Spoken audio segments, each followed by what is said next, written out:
Hello दोस्तों, स्वागत है आप सभी का आपके अपने चैनल लर्निंग टाइटल्स पर। दोस्तों आज हम करने जा रहे हैं क्लास 10th मैथ्स का चैप्टर 1 एक्सरसाइज 1.4 का क्वेश्चन नंबर 3। क्वेश्चन क्या कह रहा है? The following real number have decimal expansion as given below. In each case decide whether they are rational और not. If they are rational and of the form of p upon q, what can you say about the prime factors of q। यानी हमें 3 numbers दिए हुए हैं इस question में। सबसे पहले हमें ये बताना है कि वो रेशनल है या इरेशनल। इरेशनल है तो इरेशनल लिख के छोड़ देना है। रेशनल है तो हमें ये भी बताना है कि उसके जो क्यू है यानी उसका जो डिनोमिनेटर है उसके फैक्टर्स क्या होंगे। तो चलिए करते हैं क्वेश्चन को। सबसे पहले नंबर पे है हमारा 43.123456789। सबसे पहले नंबर है हमारे पास ये। तो हम सबसे पहले ये देखेंगे कि ये रिपीट हो रहा है, नहीं हो रहा। रिपीट होता तो बाहर लगता। टर्मिनेटिंग है, जी हाँ टर्मिनेटिंग है। 9 के बाद कोई नंबर नहीं है यानी ये टर्मिनेट हो रहा है पूरी तरह से, तो ये रेशनल है। आपको पता होना चाहिए जो नंबर नॉन रिपीटिंग होती है, नॉन टर्मिनेटिंग होती है, वो इरेशनल होते हैं। तो ये रेशनल है। तो अब क्या करेंगे हम?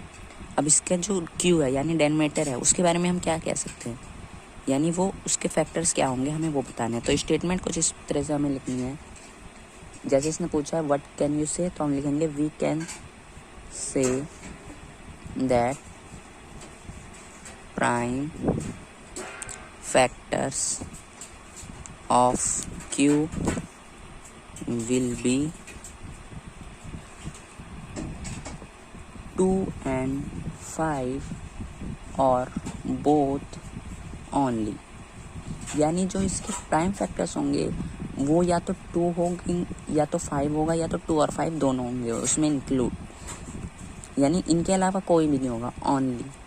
ठीक है। तो अब सेकंड नंबर करते हैं हम। सेकंड नंबर है हमारे पास, क्या नंबर है? दोस्तों सेकंड नंबर है हमारे पास 0.1201200120000 तो एक चीज़ देखिए, हमें इसमें साफ साफ पता चल रहा है कि ये नॉन टर्मिनेटिंग है और नॉन रिपीटिंग भी है। तो ये हमारा हो जाएगा इरेशनल, यानी इसमें हमें कुछ भी नहीं स्टेटमेंट लिखनी, बस इरेशनल है, ख़त्म। क्योंकि हमें सिर्फ रेशनल का बताना है। तो अब थर्ड नंबर पे आते हैं हम। थर्ड नंबर है हमारा 43.123456789 और बार लगा हुआ है, यानी ये रिपीटिंग है, नॉन टर्मिनेटिंग है।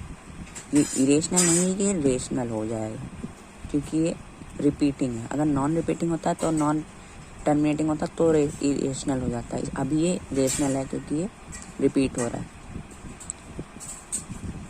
तो अब इसकी स्टेटमेंट थोड़ी अलग है। इसमें हम कैसे लिखेंगे? We can say that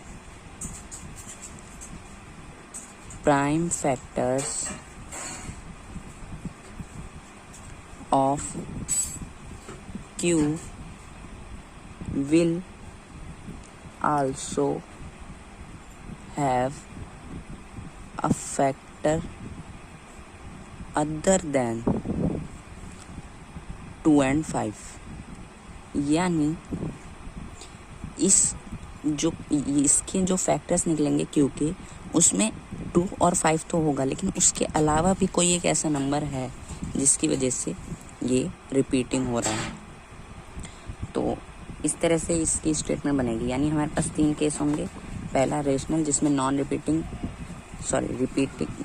repeating terminating होगा। दूसरा होगा नॉन रिपीटिंग नॉन अक्योरिंग, वो इरेशनल होगा। और तीसरे केस होगा जिसमें हमारे पास रिपीटिंग होगा लेकिन नॉन टर्मिनेटिंग होगा। तो तीनों केस में, सेकंड केस में तो हमें कोई स्टेटमेंट लिखनी नहीं है। फर्स्ट केस और सेकंड केस में थोड़ी सी स्टेटमेंट चेंज है बस।